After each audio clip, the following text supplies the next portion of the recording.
Hello friends, मैं शिव वर्मा स्वागत करता हूं एक बार पुनः आप सभी का बालाजी स्टडी मोशन चैनल पर। उम्मीद करते हैं कि आप सभी लोग स्वस्थ होंगे और प्रसन्नचित होकर अपने बोर्ड एग्जाम की तैयारी अच्छी तरीके से कर रहे होंगे। स्टूडेंट्स, आज की क्लास में आप लोगों को हम क्लास 12 की मैथमेटिक्स विषय के अंतर्गत मैराथन सीरीज में एक नया चैप्टर पढ़ाने जा रहे हैं। आपको हम प्रत्येक चैप्टर की मैराथन क्लास प्रोवाइड कर रहे हैं, सभी को पता है, और मैंने आप सभी लोगों के लिए प्ले लिस्ट भी बना दिया है। क्रम से हम एक एक चैप्टर की आपको मैराथन क्लास दे रहे हैं। मैराथन सीरीज में आज हमारी 13वीं क्लास है और यहाँ पर हम डिस्कस करेंगे रैखिक प्रोग्रामन चैप्टर को। ठीक, इसके पहले जितने भी चैप्टर थे सबकी मैंने मैराथन क्लास प्रोवाइड कर दी है। यदि आपने नहीं देखा है तो देखिए, मैं लिंक आपको इस वीडियो के डिस्क्रिप्शन बॉक्स में भी दे दूंगा और आपको कमेंट बॉक्स में दे देता हूँ। आप वहाँ पर क्लिक कीजिए, आपको प्लेलिस्ट का लिंक मिल जाएगा। अनसॉल्व पेपर की जो प्लेलिस्ट है वो भी मैंने आपको बना दी है। एक सेट बचा हुआ है अनसॉल्व पेपर का, वो भी मैं आपको सॉल्व करा दूंगा। इतना आप अगर अच्छे तरीके से पढ़ लेते हो तो बोर्ड एग्जाम में आपको किसी प्रकार की दिक्कत नहीं होने वाली है। तो चलिए, यहाँ पर आप लोगों को हम बताने जा रहे हैं कि हम रैखिक प्रोग्रामर की समस्या में जो भी सवाल दिए जाएंगे उनकी समस्या को हम कैसे भैया सॉल्व करेंगे। बहुत ही आसान लैंग्वेज में आप लोगों को यहाँ पर हम सिखाने वाले हैं। तो जो भी विद्यार्थी हमसे जुड़ रहे हैं वो वीडियो को भैया अंत तक देखेंगे, बीच में जाने का कोई मतलब नहीं है। ठीक, आधा अधूरा नॉलेज आप सभी को पता है खतरनाक होता है। तो जो भी आप ग्रहण कीजिए, पूरा अच्छे तरीके से क्लास कीजिए आप। ठीक, और वीडियो को लाइक जरूर कर दीजिए। आपके लाइक से हमें मोटिवेशन मिलता है, तो आप वीडियो को लाइक जरूर कर दें। चैनल पर आए तो सब्सक्राइब भी कर लें। चलिए भाई, शुरू करते हैं आज की क्लास को। तो आज की क्लास का हम पहला प्रश्न लेते हैं। देखिए, प्रश्न आपको ऐसे कुछ दिया जाएगा, हम पहला प्रश्न लेते हैं और इसी में आपको सारी बातें बता देंगे। जैसे यहाँ पर आपको इस तरीके से समस्या दी जाएगी, रैखिक प्रोग्रामर की समस्या। इसको हम शॉर्टकट में LPP भी बोलते हैं, लाइनियर प्रोग्रामिंग प्रॉब्लम। ठीक है, LPP भी बोला जाता है इसे। तो यहाँ पर देखिए दिया गया है x प्लस। देखिए, आपको एक बात बता दें, समीकरण में क्या होता है, जैसे x plus y equal to हमने 5 लिख दिया तो ये समीकरण हो जाता है। इक्वल लगा देते तो समीकरण बन जाता है। लेकिन अगर x plus y less than या ग्रेटर देन लगा के ऐसे लिख दे तो ये आसमिका बन जाती है। क्लास 11th में आप सभी लोगों ने रैखिक आसमिका चैप्टर भी पढ़ा है। ठीक, तो हमें क्या करना है, इसी समस्या को सॉल्व करना है। ठीक है, कैसे? आलेखी विधि द्वारा। तो कैसे सॉल्व करेंगे, देखिए यहाँ पर x plus y less than equal to 50 लिखा हुआ है, 3x plus y less than equal to 90 लिखा हुआ है, और यहाँ पर x greater than equal to 0, y greater than equal to 0। आपको क्या करना है, इन आसमिकाओं की मदद से आलेखी विधि द्वारा हमें z equal to 4x plus y का अधिकतम मान निकालना है कि किस बिंदु पर जो z का मान होगा वो अधिकतम होगा। सबसे पहले स्टेप में आपको क्या करना है, स्टेप को समझिएगा। प्रत्येक सवाल में हम इन्हीं स्टेप को फॉलो करेंगे, कोई भी अलग तरीका नहीं लगाएंगे। आप टेंशन मत लीजिए, जो भी तरीका लगाएंगे यूनिक तरीका लगाएंगे। सवाल कितना भी कठिन आ जाए, तरीका नहीं बदलेंगे, आप टेंशन मत लीजिए। यहाँ पर क्या करेंगे, जो भी हमको आसमिका दी जाए, 2 दी जाए, 3 दी जाए, जो भी आसमिका दी जाए, एक एक आसमिका को पहले समीकरण रूप में परिवर्तित कीजिए। जैसे आपको पहली आसमिका दी गई है x plus y less than equal to 50, तो आप क्या कीजिए, इसको समीकरण के रूप में बदलिए। x plus y equal to 50 लिखिए। यहाँ लेस देन ग्रेटर देन लिखा है, इसको आप इक्वल लगा के, यानी मतलब इसको समीकरण रूप में लिख लीजिए। और समीकरण रूप में लिखने के पश्चात आप एक छोटा सा भैया डिब्बा बना लीजिए। डिब्बा बनाने का मतलब मेन हमारा ये है कि हम इस समीकरण से 2 बिंदु प्राप्त करेंगे। जब तक हम समीकरण से भैया बिंदु नहीं प्राप्त करेंगे तब तक हम उसका आलेखी निरूपण नहीं कर सकते हैं, क्योंकि किसी भी रेखा को खींचने के लिए हमें 2 बिंदुओं की आवश्यकता होती है। तो हम इस समीकरण से 2 बिंदु निकालेंगे जिनको हम यहाँ पर दर्शाएंगे। तो इसके लिए इस डिब्बे में हम 100 करेंगे x और एक कॉलम में y। अब 2 बिंदु निकालेंगे। और देखिए, एक बात बता दें, जो बिंदुओं का हमें निकालना है वो तुम्हारे ऊपर डिपेंड है। आप कैसे बिंदु निकालते हो, कैसे उनका निरूपण करते हो, वो आपके ऊपर डिपेंड है। जैसे यहाँ पर आपको हम एक सरल तरीका बताएं, जब कोई आपको समीकरण दी जाए तो प्रयास कीजिए कि x का मान 0 मानिए तो y का मान ऐसा आ जाए जो यहाँ पर हम आरेख में दिखा सकें। अब यानी 2.2 ले आइए तो दिखाते भी ना बने। ठीक, तो ऐसी संख्या लाइए कि यहाँ पर आलेख में हमको दिखाने में कोई भी दिक्कत ना हो। जैसे आपको ये समीकरण दी गई है x plus y equal to 50। अगर x का मान यहाँ पर हम 0 लिखें तो y का मान हमें कितना मिलेगा भैया, 50 मिलेगा। ये बिंदु दिखाना बहुत आसान है। ठीक, अगर y का मान 0 रखें तो x का मान कितना मिलेगा भैया, 50 मिलेगा। एक बिंदु मिल गया हमको 0,50 और दूसरा बिंदु मिल गया 50,0। इन दोनों बिंदुओं पर x एक्स पर और y एक्सिस पर हमको दिखाना बहुत आसान है।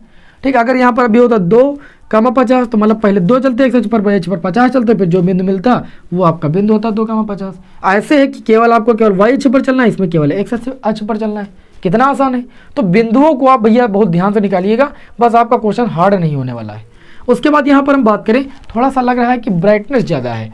दरअसल मोबाइल मेरा गिर गया था, ठीक है, तो ये एकदम फूट गया, एकदम पूरा मान के चलिए, एकदम इसका जो ग्लास व्लास है सब चला गया है। ठीक है, स्क्रीन मैंने दूसरी बदलाई हुई है तो मुझे सेल लेना पड़ेगा। कोई समस्या होगी तो आप टेंशन मत लीजिएगा, बस कल से आपको बेस्ट रूप से क्लासें मिलेंगी। थोड़ा सा आज दिक्कत आ गई थी, लेकिन मैंने सोचा कि आपकी क्लास कंटिन्यू ही रखी जाए, क्लास मत जाए, तो मोबाइल आज थोड़ा सा ही फूट गया है। तो चलिए भाई देखते हैं। तो इस तरीके से हम बिंदु निकाल लेंगे। ओके, आपको बिंदु मैंने बता दिया, बहुत ही आसान बिंदु निकालने जिनको हम दिखा सकते हैं यहाँ पर। फिर पहली समीकरण से जब बिंदु आ जाएंगे तो आपको दूसरी समीकरण लेकर चलना है। तथा लगाइए, दूसरी समीकरण आपकी जो दी गई है, आ समीकरण जो दी गई है उसको समीकरण में बदलिए, 3x + y = 90 लिखिए। और इसके लिए भी यहाँ पर एक बढ़िया सा हम डिब्बा बना लेते हैं, इसके हम बिंदु निकाल लेते हैं, तभी तो हम संख्या रेखा पर दिखा पाएंगे इसको। ठीक, आप क्या करेंगे देखिए, x का मान अगर हम 0 मान ले भैया तो y का मान 90 आ जाएगा, और अगर y का मान 0 मान ले तो x का मान 30 × 90, ठीक, मतलब आपको 30 मिल जाएगा। ठीक है, आपको एक बिंदु मिल गया भैया 0,90 और दूसरा बिंदु मिल गया आपको 30,0। इस तरीके से इन दो बिंदुओं से हम इस असमीका इस रेखा का क्या करेंगे, इस समीकरण का निरूपण कर देंगे। अब क्या करेंगे, यहाँ पर आ जाएंगे हम, यहाँ पर हम बनाएंगे भाई ऐसे x एक्सिस y एक्सिस, ये x अक्ष की धन दिशा हो गई, ये y अक्ष की धन दिशा हो गई। अब आपको यहाँ पर देखिए जो बिंदु अंकित करने हैं वो भी इन दो बिंदुओं को देखकर ही करना है। जैसे यहाँ पर देखिए 50 दिया गया, 90 30 दिया गया है, मतलब अंतराल हमारा बढ़िया है। अगर हम यहाँ पर 20 के अंतराल पर या 10 के अंतराल पर जो है लाइनें खींचें तो हमें ग्राफ खींचने में कोई दिक्कत नहीं होगी। ठीक है, तो हम यहाँ पर क्या करेंगे देखिए 10 20 30 40 50 60 70 80, ठीक, उसके बाद आगे 90। क्लियर, इस तरीके से आप 10 20 30 40 50 60 70 80 90, क्योंकि 90 तक आपका बिंदु गया है, आप देख सकते हो मैक्सिमम 90। ऊपर भी ऐसे खींचेंगे 10 20 30 40 50 60 70 80 90, पटरी से खींचिएगा और सब बढ़िया बराबर दूरी पर होंगे तो ज़्यादा ठीक रहेगा, नहीं गलत हो जाएगा। 60 70 80 90, क्लियर है। अब क्या करेंगे, यहाँ पर देखिए पहला पॉइंट है हमारा 0,50, पहली रेखा का जो हमारा बिंदु मिला 0,50, मतलब x एक्सिस पर आपको कुछ नहीं चलना है, y एक्सिस पर 50 चलना है। तो y एक्सिस पर 50 चलेंगे, x एक्सिस पर 0, तो मतलब ये बिंदु मिल जाएगा 0,50, पहला पॉइंट मिला। फिर दूसरा बिंदु 50,0 यानी x एक्सिस पर हमें 50 चलना है, y एक्सिस पर कुछ नहीं चलना है, तो 50 यहाँ पर है, y पर कुछ नहीं चलना, तो ये 50,0 हो जाएगा। और पटरी से इन दोनों बिंदुओं को ऐसे मिला देंगे। बताइए, अब जो ये मैंने रेखा खींची, ठीक, इसका समीकरण कितना दिया गया आप देख सकते हो, x + y दिया गया <= 50, ये लिख लेंगे, हम ऐसे डिनोट कर लेंगे। पूरे में पूरे मार्क्स लेना तो स्टेप बाय आपको कर चलना पड़ेगा।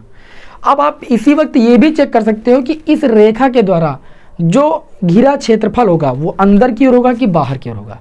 आपको हम बताएं, सबसे सिंपल तरीका, ये रेखा है तो इसके क्षेत्र में आपको एक ओरिजिन पॉइंट आ रहा है 0,0, पॉइंट तो बहुत सारे आ रहे हैं, 10,0 10 0,10 0,20 सारे पॉइंट आ रहे हैं। कोई जरूरी नहीं कि आप 0 पर ही चेक कर सकते हो, आप किसी भी पॉइंट पर चेक कर सकते हो। तो जैसे यहाँ पर हम बात करें तो समीकरण हमको दी गई थी समीकरण दी गई x + y <= 50। हम क्षेत्र निकाल सकते हैं बहुत ही सिंपल तरीके से। इसके क्षेत्र में हमारा 0,0 आ रहा है, इधर वाले क्षेत्र में 0,0 आ रहा है, तो हम क्या करेंगे 0,0 पर चेक करेंगे, x का मान 0 रखेंगे, y का मान 0 रखेंगे, <50 मिल जाएगा। आप बताइए 0 <= 50 जो निकल के आया है ये कंडीशन सत्य है कि नहीं? अगर सत्य है तो इसके क्षेत्र में आपका ये ओरिजिन पॉइंट होगा, मतलब इसका क्षेत्र अंदर की ओर होगा। आप देखिए 50 तो भैया 0 से बड़ा होता ही है ना, होता है, मतलब ये कंडीशन सत्य है। और सत्य होने का मतलब क्या है, इसके द्वारा जो घेरा गया क्षेत्रफल होगा वो ऐसे अंदर की ओर होगा। बताओ कोई समस्या? इस तरीके से आप चेक कर सकते हो कि किसी रेखा का जो क्षेत्रफल होगा वो अंदर की ओर होगा कि बाहर की ओर होगा। इसके इधर जो भी पॉइंट पड़े, कोई भी पॉइंट रखकर आप चेक कर सकते हो, कोई जरूरी नहीं कि 0,0 रखकर ही चेक कीजिए, 10,0 20,0 कोई भी पॉइंट रखकर आप चेक कर सकते हो। कंडीशन सत्य आएगी तो क्षेत्रफल इधर की ओर, कंडीशन असत्य आएगी तो क्षेत्रफल बाहर की ओर। इतनी बात समझ में आई कि नहीं समझ में आई? अब क्या करेंगे, दूसरी जो हमारी असमीकरण थी 3x + y = 90 मैंने समीकरण के रूप में व्यक्त किया, दो बिंदु ज्ञात की 0,90 और 30,0। तो पहला पॉइंट 0,90 मतलब जो है x एक्सिस पर कुछ नहीं चलना, y एक्सिस पर 90 चलना है, मतलब ये वाला पॉइंट आपका हो जाएगा 0,90। फिर उसके बाद बात करें तो 30,0, तो 30 आपका यहाँ पर पड़ेगा, ये 30,0, x एक्सिस पर 30 चलना, y पर कुछ नहीं चलना। इन दोनों बिंदुओं को बढ़िया पटरी सही से हम मिला देंगे। बताओ कोई समस्या? जो मैंने ये रेखा खींची, इस रेखा का समीकरण आप लिख सकते हो, कितना दिया गया था 3x + y <= 90। प्रदर्शित जरूर कर दीजिएगा। आप देख रहे हो दोनों रेखाएं एक दूसरे को प्रतिच्छेद कर रही हैं, तो इन दोनों रेखाओं का हमें प्रतिच्छेद बिंदु चाहिए। लेकिन सबसे पहले हम ये तो देखें कि इस रेखा द्वारा जो आपका क्षेत्रफल गिरेगा वो अंदर की ओर या बाहर की ओर। तो चेक करने का सबसे बढ़िया तरीका, इस रेखा के क्षेत्र में आपका ओरिजिन पॉइंट आ रहा है, तो देखिए जो समीकरण दिया गया 3x + y ≤ 90, इसमें x पर 0 और y पर 0 पुट कर दीजिए। जो कंडीशन निकल के आती है, आप देखिए ये कंडीशन सत्य आ रही है क्या? सत्य। भैया 90 तो 0 से बड़ा होता है ना, कंडीशन सत्य है। सत्य होने का मतलब इसके द्वारा जो क्षेत्रफल गिरेगा ये भी अंदर की ओर। तो जब इसे अंदर की ओर ऐसे आप गिरोगे ऐसे, तो आप देखोगे कि ये इतना अभीष्ट छायांकित भाग आएगा दोनों रेखाओं के द्वारा, ये अभीष्ट दोनों, बाकी इसके द्वारा तो ये बाहर हो जाएगा, इसमें ये नहीं आएगा। इस वजह से ये अभीष्ट छायांकित भाग होगा। अब जो अभीष्ट छायांकित भाग होगा भैया, उसकी आपको कोणीय बिंदु निकालना है। जैसे एक बिंदु तो आपको यहाँ पर 0,50 मिल गया, दूसरा ओरिजिन पर 0,0 मिल गया। इस पूरे क्षेत्र में जितने भी कोणीय पॉइंट है वो सारे निकालना पड़ेगा। और एक बिंदु यहाँ पर 30,0। अब ये वाला जो है ये प्रतिच्छेद बिंदु दोनों रेखाओं का, तो पहले हम क्या निकालेंगे? दोनों रेखाओं का प्रतिच्छेद बिंदु निकालेंगे। हमारे पास ज्यादा प्लेस नहीं, इसलिए ये सारी चीजें लिख के आपको नहीं दिखा रहे हैं। निकालेंगे कि दोनों रेखाओं का प्रतिच्छेद बिंदु, लिखेंगे समीकरण 1 व 2 से। समीकरण 1 व 2 से समीकरण 1 कितनी दी गई है? x + y = 50 दी गई है। समीकरण 2 कितनी दी गई है? 3x + y = 90। दोनों समीकरणों को हल करके हमको एक, देखिए एक जो है चर विलुप्त कर देना, घटा दें अगर दोनों को हम ऐसे, तो y से y कैंसिल हो जाएगा, x से 3x हो जाएगा, माइनस का 2x हो जाएगा। और देखिए 50 से आपका 90 जाएगा तो कितना बचेगा भाई? माइनस का 40 बचेगा। काट लेंगे भैया 2 से, तो x बराबर आपको 20 मिल जाएगा। x बराबर अगर आपको 20 मिल गया है तो y बराबर कितना मिल जाएगा? किसी समीकरण में उठा के मान रख दो। अगर यहाँ पर x का मान 20 रखोगी तो y का मान आपको मिल जाएगा 30। रख के देख लो आप, मतलब ये जो प्रतिच्छेद बिंदु होगा वो आपका आ जाएगा, x का मान पहले रखेंगे 20, फिर y का मान रखेंगे 20,3, क्योंकि कोई भी निर्देशांक रखते हैं तो पहले x अक्ष पर चला हुआ फिर y अक्ष पर, तो x अक्ष पर 20 और y अक्ष पर 30। क्लियर? तो पॉइंट हो जाएगा 20,30। अब हमको क्या निकालना है? हमें निकालना है अधिकतमीकरण, ठीक है ना। तो इसके लिए हम एक कॉलम यहाँ पर बना लेंगे।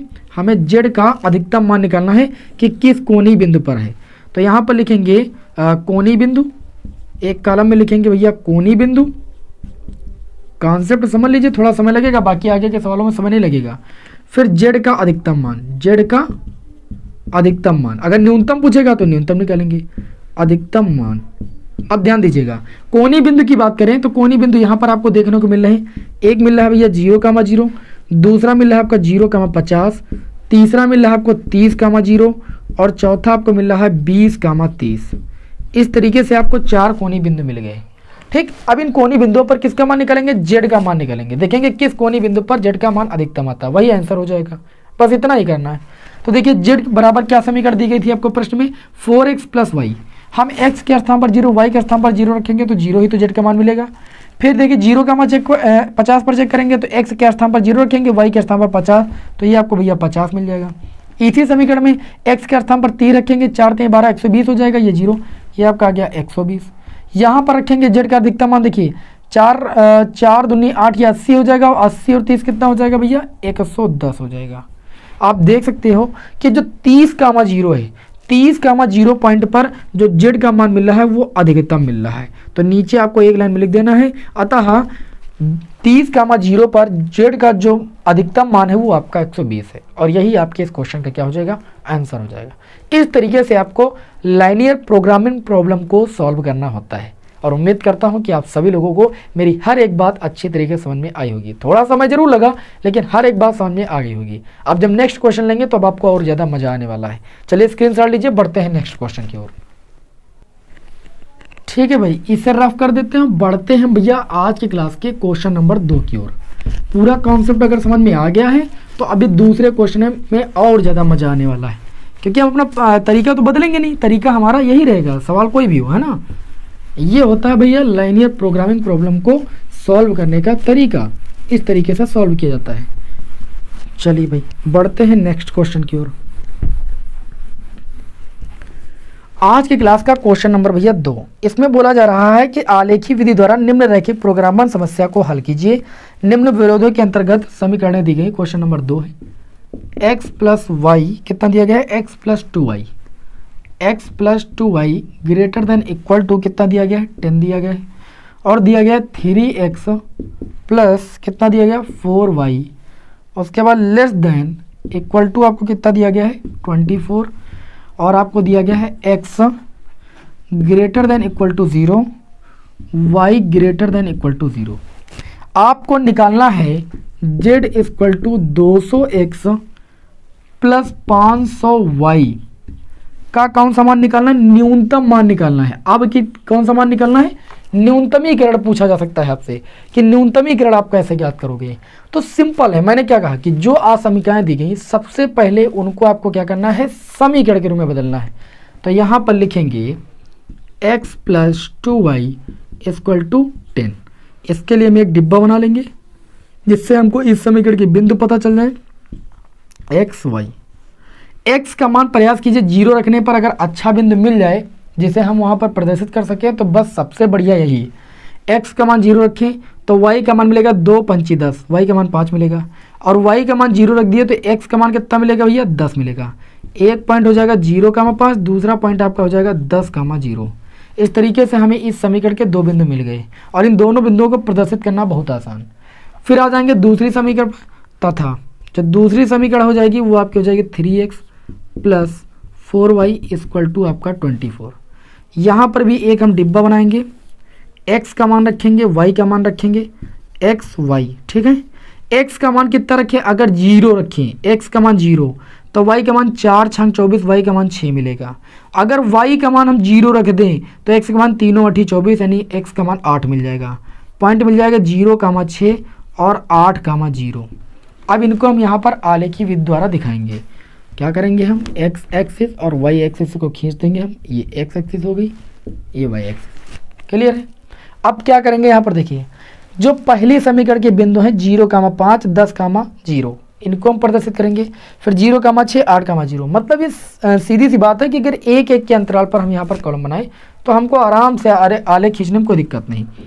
1 2 3 4 5 6 7, ठीक, 8 9 10, ठीक, क्योंकि मैक्सिमम संख्या भैया 10 है। दिखाई नहीं पड़ रहा है, हम दिखा रहे हैं आपको, देखिए दिखाई कैसे नहीं पड़ेगा भाई। 1 2 3 4 5 6 7 8 9 10, यहाँ पर भी 10 बना लेंगे। 1 2 3 4 5 6 7 8 9 10, 1 2 3 4 5 6 7 8 9 10। ये तो बिंदु देखकर ही हम बनाते हैं, ठीक है ना। अब चलिए यहाँ पर देखते हैं।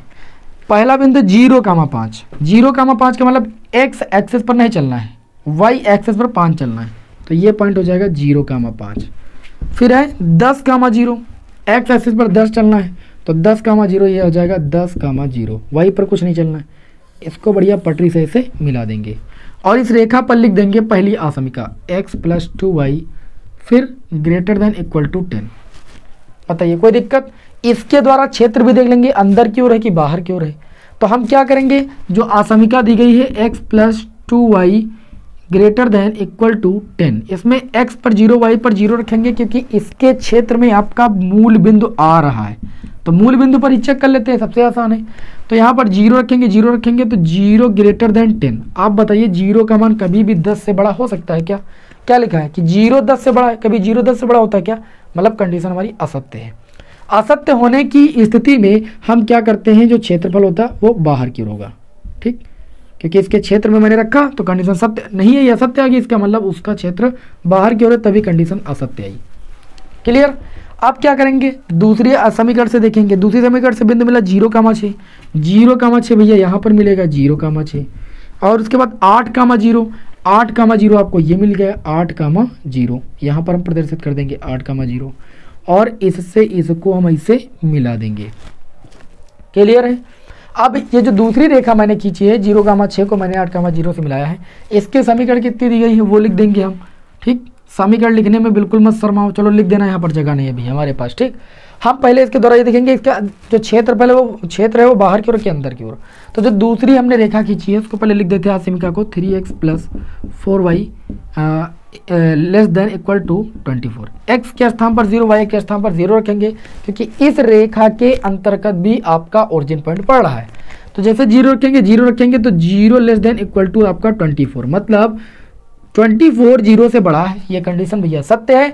सत्य है तो इसका मतलब जो इसका क्षेत्रफल गिरेगा वो ऐसे अंदर की ओर गिरेगा, ऐसे। अब इन दोनों का जो कॉमन एरिया होगा वो केवल इतना होगा, आप देखिए ध्यान से, यहीं पर इन दोनों के द्वारा रेखाएं काटेंगी, बाकी इसमें भी नहीं काटेंगी, वो तो उधर जा रही है, ये इतना खाली रहेगा, मतलब ये इतना कॉमन एरिया आएगा आपका अभीष्ट छायांकित भाग ये। तो इसमें आप देखिए आपका पॉइंट कौन कौन से आ रहा है। इसमें आपका पॉइंट आ रहा है भैया 0,5 और 0,6, एक 0,5 आया और एक 0,6 आया। और तीसरा पॉइंट आपको कोणीय बिंदु जो मिला वो इन दोनों रेखाओं का प्रच्छेद मिला। और दो रेखाओं का प्रच्छेद बिंदु निकालने के लिए हम क्या करते हैं, दोनों रेखाओं को हल करते हैं। तो यहाँ पर अगली ही लाइन में लिखेंगे समीकरण 1 व 2 से। किससे भाई, समीकरण 1 व 2 से। तो समीकरण 1 की अगर बात करें तो समीकरण 1 है हमारी x + 2y इक्वल टू कितना दिया गया भैया आपको, 10 दिया गया है। समीकरण 2 को लिखेंगे 3x है आपका, तो हम प्रयास करेंगे कि समीकरण 1 को 3 से गुणा कर ले जिससे x के गुणांक बराबर हो जाए, y का मान आ जाएगा। तो समीकरण 1 को 3 से गुणा कर लेंगे 3x हो जाएगा, और ये 3 दूनी 6y हो जाएगा, और 3 का 10 से गुणा करेंगे 30 हो जाएगा। समीकरण जो 2 जो है जैसे उसको वैसे लिख देंगे 3x + 4y बराबर 24। अब अगर घटा दें तो ये माइनस ये माइनस ये माइनस, ये 3x से कैंसिल हो जाएगा। और बताइए 6y से 4y जाएगा, आपको कितना बचेगा, 6y से 4y जाएगा 2y बचेगा कि नहीं, और 30 से 24 जाएगा कितना बचेगा भैया, 6 बचेगा। इसको काटेंगे y बराबर कितना मिल गया, 3 मिल गया। अगर y बराबर 3 मिल गया तो x बराबर कितना मिलेगा, इसी समीकरण 1 में उठा के रख दीजिए।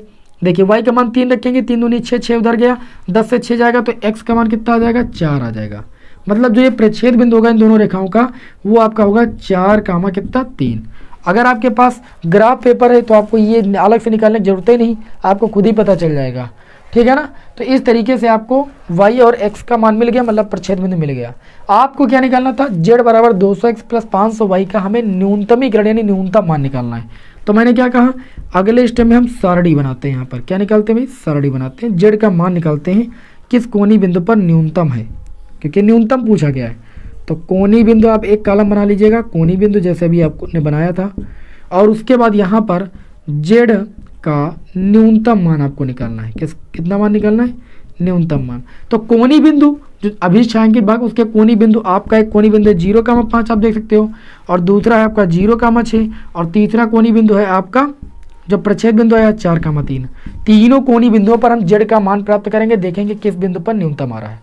तो चलिए मान रखते हैं भैया, z बराबर दिया गया 200x + 500y। x के स्थान पर कितना रखना है, 0, और y के स्थान पर 5। 500 का 5 से गुणा करेंगे कितना आ जाएगा भैया, 2500 आ जाएगा। 0,6 मतलब x पर 0 रखना है, y पर 6। 506 का गुणा करेंगे कितना आ जाएगा, 5 छक्का 30 यानी 3000 हो जाएगा। 4,3 यानी x पर 4 रखना है, y पर 3 रखना है, तो 4 दूनी 800 हो जाएगा, और 5 3 1500 हो जाएगा। 1500 800 कितना हो जाएगा, 2300 हो जाएगा।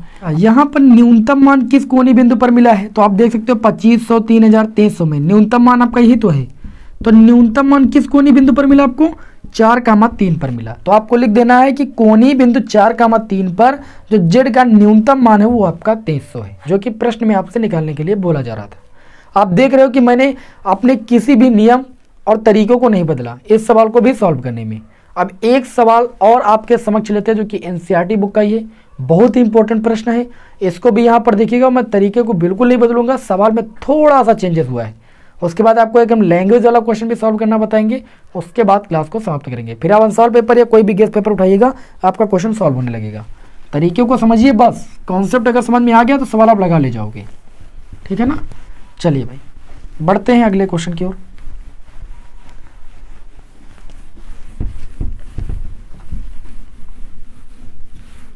आज की क्लास का जो हमारा अगला प्रश्न होगा वो प्रश्न संख्या हमारी कौन सी होगी भैया, 3 होगी। ठीक, इसको भी बहुत ही अच्छे तरीके से आपको यहाँ पर हम बताने वाले हैं, कोई भी दिक्कत नहीं होनी आपको। देखिए अगला क्वेश्चन, आलेखी विधि से निम्न समस्या को हल कीजिए। निम्न विरोधों के अंतर्गत ये सवाल नंबर 3 दिया गया है x + 3y, है ना। उसके बाद लेस देन इक्वल टू भैया 60 दिया गया है। फिर दिया गया है आपको x + y, उसके बाद greater than equal to 10, x less than equal to y। फिर दिया गया है x greater than equal to 0, y greater than equal to 0। आपसे पूछा जा रहा है z equal to 3x + 9y का क्या निकालना है, न्यूनतम मान निकालना है, न्यूनतमीकरण, न्यूनतम और अधिकतम दोनों निकालना भैया, न्यूनतम मान और अधिकतम मान दोनों निकालना है कि किस पर न्यूनतम होगा और किस पर अधिकतम होगा। क्या करोगे, मैंने क्या कहा, जो असमीकरण दी जाएंगी सबसे पहले उनको समीकरण रूप में बदलोगे, तो x + 3y ये इक्वल टू हो जाएगा 60, और इसके लिए आप बिंदु निकालोगे। ठीक, तो चलिए बिंदु निकाल लेते हैं। बिंदु ऐसे ही निकालना कि यहाँ पर प्रदर्शित करने में कोई दिक्कत ना हो। x बराबर 0 रख दें तो y बराबर हमें कितना मिलेगा, 20, 3 दूनी 6 यानी 20 मिलेगा। अच्छा, y बराबर अगर 0 रख दें तो x बराबर कितना मिलेगा, 60। बिंदु हो जाएगा 0, 20 और 60, 0। क्लियर है। फिर तथा दूसरी समीकरण लेंगे, दूसरी समीकरण है x + y greater than equal to था, इसको बराबर लगा के लिखेंगे और इसके हम कोणीय बिंदु प्राप्त करेंगे, यानी बिंदु ज्ञात करेंगे। तो ये x y, देखिए x का मान 0 रखेंगे, y का मान कितना आएगा, 10। अच्छा, y का मान अगर 0 रख दें तो x का मान कितना आएगा, 10, मतलब बिंदु हो जाएगा 0, 10 और 10, 0। इसी तरीके से तीसरी रेखा भी हमको दी गई है, x यहाँ greater than equal to less than जो भी लगा इसको हटाइए और बराबर y लिखिए। इसको लिख सकते हो x - y बराबर 0। बताओ इस समीकरण को ऐसे लिखा जा सकता है कि नहीं। अब इसके लिए भी तो हमको कोणीय बिंदु चाहिए। कोणीय बिंदु क्या चाहिए, जब हम x बिंदु निकालेंगे, देखिए x का मान 0 रखेंगे तो y का मान 0, अच्छा y का मान 0 रखेंगे तो x का मान भी 0, मतलब जो आपकी ये जो समीकरण दी गई है इसकी जो रेखा जाएगी वो ओरिजिन पॉइंट से होकर जाएगी। समझ रहे हो ना, 0 का मान 0 आ रहा है, तो हम यहाँ पर चलिए इसको प्रदर्शित करते हैं। ओके, ये आपका x एक्सिस, ये y एक्सिस। अब देखिए यहाँ पर ये आपका ओरिजिन पॉइंट हो जाएगा 0, 0। आपसे बोला जा रहा है, देखिए पहले 0, 20 आया, 60, 0 आया, मतलब 10 से लेकर हमको चलना पड़ेगा। तो इसको हम ऐसे कर देंगे 10, 20, 30, 40, 50, 60, 10, 20, 30, 40, 50, 60, 70, 10, 20, 30, 40, 50, 60, 70, 10, 20, 30, 40, 50, 60, 70, इस तरीके से। ओके, अब देखिए यहाँ पर दिया गया पहला पॉइंट 0, 20, 0, 20 आपका कौन सा हो जाएगा, ये वाला पॉइंट हो जाएगा 0, 20। दूसरा पॉइंट दिया गया 60, 0, तो 60, 0 भैया यहाँ पर है 60, 0। हम क्या करेंगे, इन दोनों बिंदुओं को ऐसे मिला देंगे। क्लियर है। अब यहाँ पर देखेंगे इस रेखा के द्वारा जो क्षेत्र होगा वो अंदर की ओर होगा कि बाहर की ओर। हम क्या करेंगे, जो समीकरण दिया गया है पहले x + 3y less than equal to 60, इसमें 0, 0 पुट करेंगे क्योंकि इसके क्षेत्र में 0, 0 पड़ा है, तो 0, 0 पुट करेंगे, 0 लेस देन इक्वल टू आपका 60 आ जाएगा, है ना। आप बताइए 60 0 से बड़ा है कि नहीं, तो बड़ा है, मतलब सत्य है कंडीशन। तो इसके द्वारा जो क्षेत्र गिरेगा वो ऐसे अंदर की ओर गिरेगा। बताइए कोई समस्या, कोई समस्या नहीं। अब बात करें यहाँ पर दूसरी समीकरण की, तो दूसरी समीकरण में पॉइंट मिला 0, 10, 10, 0। तो 0, 10 की अगर बात करें तो 0, 10 भैया यहीं पर होगा 0, 10, और 10, 0 की बात करें तो 10, 0 यहीं पर होगा। हम इन पॉइंटों को ऐसे मिला लेंगे और इसके द्वारा ये देखेंगे कि जो क्षेत्रफल गिरेगा, जो इसके द्वारा क्षेत्रफल गिरेगा वो अंदर की ओर होगा कि बाहर की ओर होगा। उसके द्वारा तो अंदर की ओर आया। ठीक, आप चाहो तो यहाँ पर समीकरण भी ले सकते हो। समीकरण इस रेखा का x + 3y कितना था, लेस देन इक्वल टू 60। अब जो दूसरी हमने रेखा खींची है इसका समीकरण आप चाहो तो लिख सकते हो, हमारे पास जगह नहीं लिखेंगे, बता दिया, आप लिख लेना। अब यहाँ पर देखिए हम देखेंगे कि जो क्षेत्रफल वो अंदर की ओर बाहर की ओर, तो समीकरण 2 थी हमारी x + y greater than equal to 10। इसके भी क्षेत्र में हमें ओरिजिन पॉइंट 0, 0 मिल रहा, तो हम ओरिजिन पॉइंट रखकर ही चेक कर लेंगे। 0 + 0 ग्रेटर देन इक्वल टू 10। आप बताइए 0 का मान 10 से बड़ा होगा, आप कहोगे जी बिल्कुल नहीं होगा, मतलब जब कंडीशन असत्य आ जाएगी तो आप इसके द्वारा क्षेत्र जो होगा वो बाहर की ओर ऐसे दिखा दोगे। अब देखिए इस रेखा की इधर लाइन है और इस रेखा की इधर लाइन है, ठीक, ये आपस में जब क्रॉस करेंगे तो इतना अभीष्ट छायांकित भाग आ जाएगा, इतना जो मैं यहाँ पर क्रॉस कर रहा हूँ। ठीक, इतना आपको अभीष्ट छायांकित भाग मिल जाएगा। बताइए इतनी बात समझ में आ रही है कि नहीं समझ में आ रही। अच्छा, अब एक रेखा और भी तो है, एक रेखा है x बराबर y जो कि ओरिजिन पॉइंट से होकर जाती है, तो हम एक रेखा खींच देंगे ऐसे जो ओरिजिन पॉइंट से होकर जा रही है, और ये रेखा कौन सी होगी, x - y बराबर 0, या आपको जो समीकरण दी गई थी कौन सी दी गई थी, x less than equal to y। Bore तो नहीं हो रहे हो भाई आप सभी लोग। हम देखिए आपको अच्छे तरीके से समझाने की कोशिश कर रहे हैं, समय लग जाए लेकिन समझ में आ जाए, सीधी सी बात। ठीक, तो ये हमने तीसरी रेखा खींच दिया। अब ये जो तीसरी रेखा गई वो इस रेखा को भी परिच्छेद कर रही, इस रेखा को भी परिच्छेद कर रही। तो मुझे क्या ज्ञात करना है, आप ध्यान दीजिएगा। अभी तो इन दोनों के द्वारा अभीष्ट छायांकित भाग निकाल लिया, हमको अभी इस तीसरी रेखा के द्वारा भी क्षेत्रफल देखना है।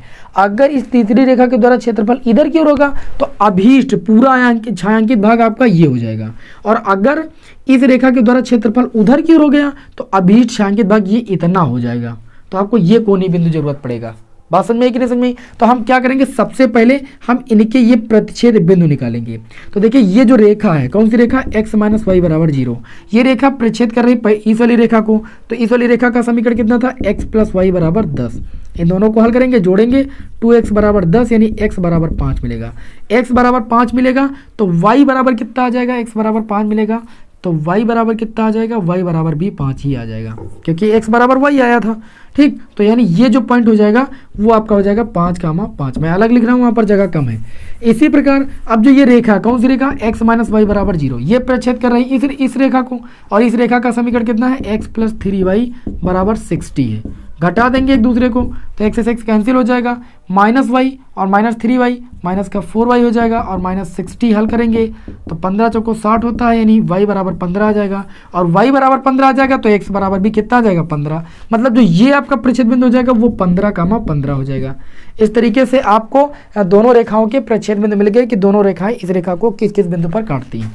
अब कोणीय बिंदु अभी हमको जरूरत पड़ेगी, लेकिन अभी ये तो जाने कि तीनों रेखाओं के द्वारा अभीष्ट छायांकित भाग कौन सा क्षेत्रफल है। ये तो जो अभीष्ट छायांकित भाग आया है तो दो रेखाओं के द्वारा आया, रेखा इसमें 3 आ गई ना। तो अब देखेंगे ये जो रेखा है, इस रेखा के उधर वाला क्षेत्र देखें तो ये बिंदु पड़ रहे हैं आपके, इस रेखा की इधर देखें तो ये बिंदु पड़ रहे हैं। तो चाहे उधर का कोई बिंदु रखकर चेक कर लो, चाहे इधर का कोई बिंदु रखकर चेक कर लो। अगर हम बात करें तो देखिए हमको समीकरण दी गई थी x greater than equal to Y.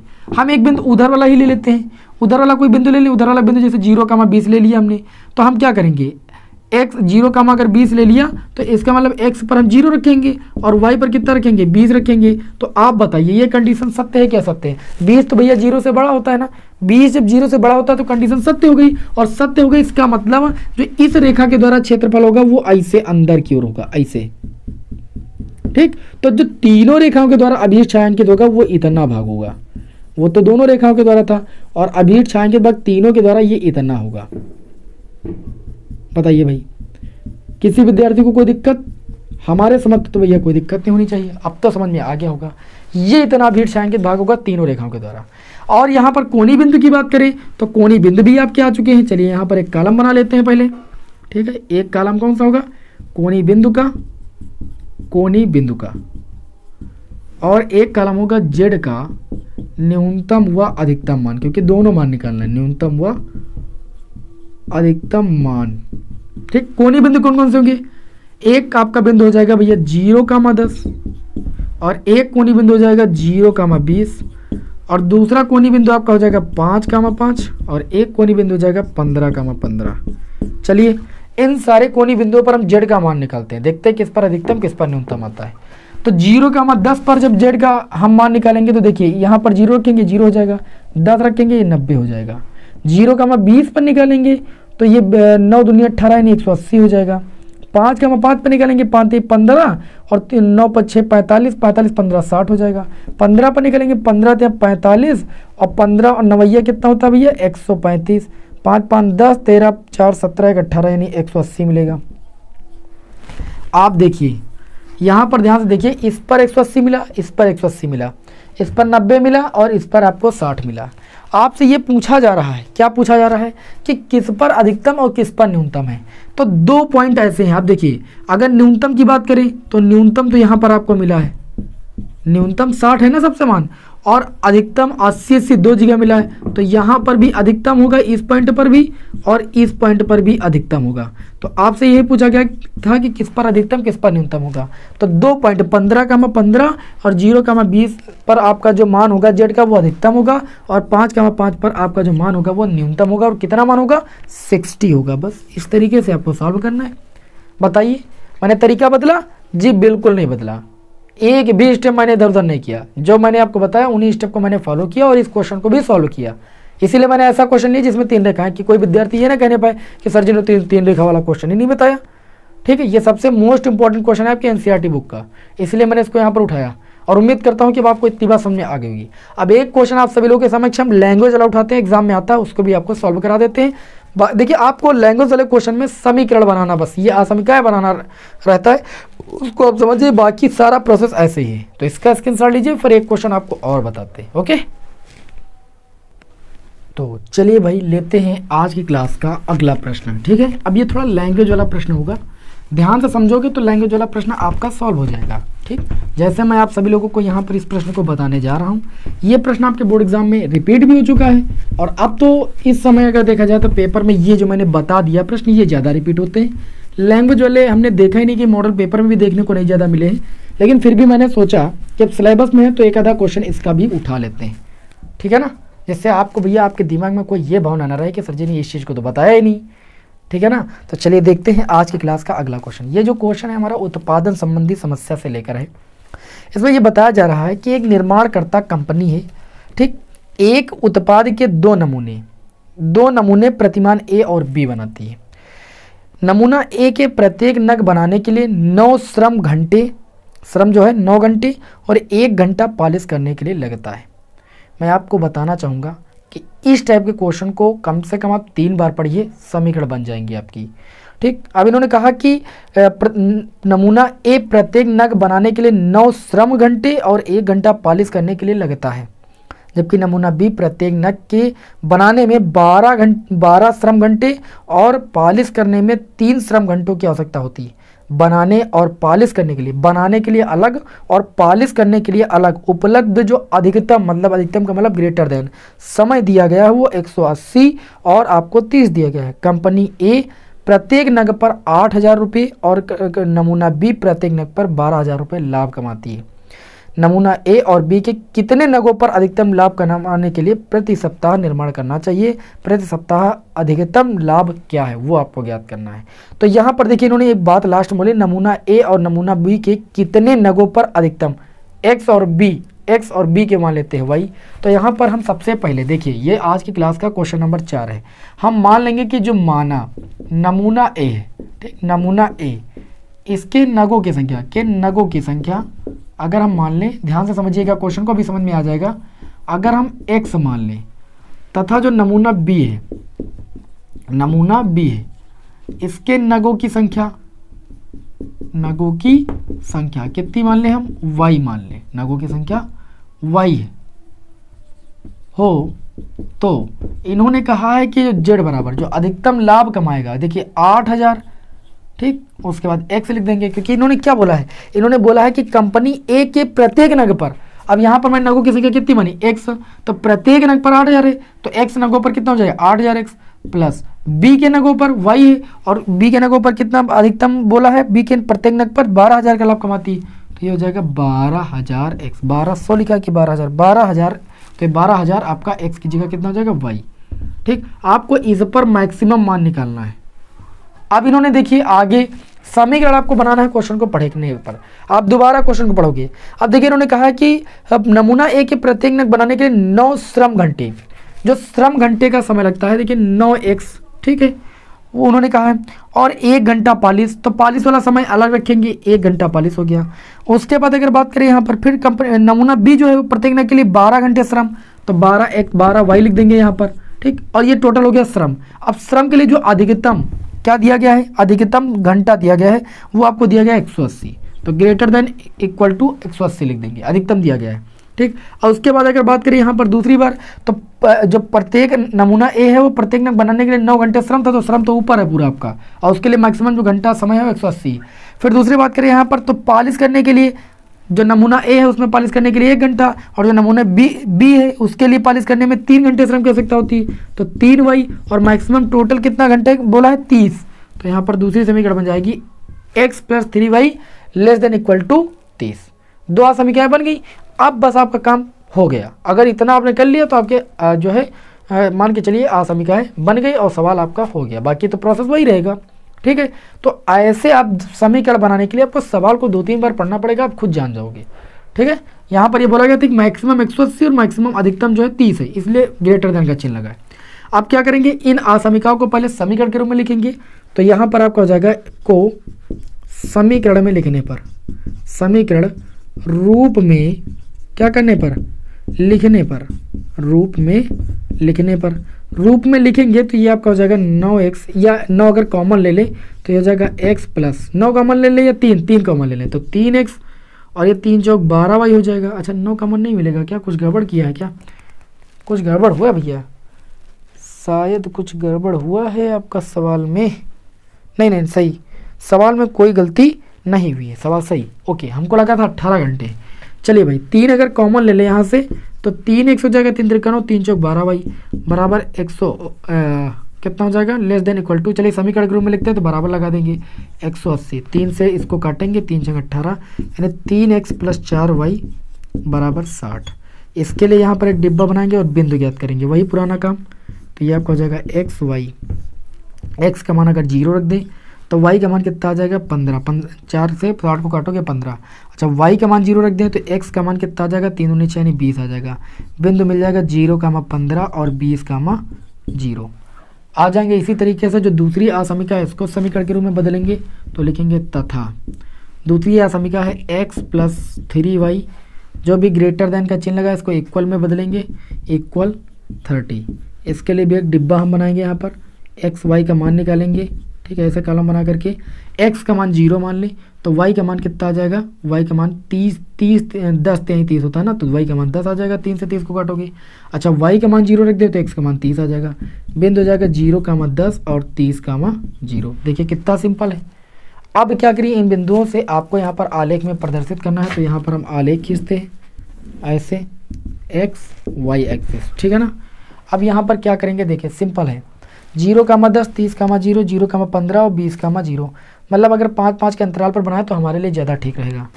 5 10 15 20 25 30, 5 10 15 20 25 30, 5 10 15 20 25 30, 5 10 15 20 25 और 30। ये ओरिजिन पॉइंट 0,0 हो जाएगा। बात करें यहाँ पर तो जो पहली रेखा की बिंदु है 0,15, तो 0,15 आपका यह पॉइंट होगा 0,15। फिर 20,0 आपका यह बिंदु होगा। इन दोनों बिंदुओं को मिला लेंगे तो हमें पहली रेखा का समीकरण यहाँ पर लिख देंगे। कितना है पहली रेखा 9x प्लस 12y, फिर कितना है आपका ग्रेटर देन इक्वल टू 180। इतना भी लिख सकते हो, या आप कॉमन लेकर के इसको 3x plus 4y equal to 60 भी लिख सकते हो, ठीक है ना। अच्छा, इसके द्वारा जो क्षेत्रफल होगा वो अंदर की ओर होगा कि बाहर की ओर होगा तो चेक कर लेंगे, हम इसी समीकरण में रखेंगे। देखिए इसके अंतर्गत ओरिजिन पॉइंट 0,0 पड़ा, तो 0,0 जब यहाँ रखेंगे तो ये आ जाएगा 0 लेस देन इक्वल टू कितना आ जाएगा 60 आ जाएगा। नहीं गलती हुई थोड़ा सा भाई, यहाँ 0 रखो, ये हाँ 0 यहाँ इसमें रखेंगे, 0 यहाँ, तो 0 लेस देन इक्वल टू आपका 180 0 से बड़ा है कि नहीं, सत्य है, कंडीशन सत्य है। तो इसके द्वारा जो क्षेत्रफल होगा वो आपका अंदर की ओर होगा ऐसे।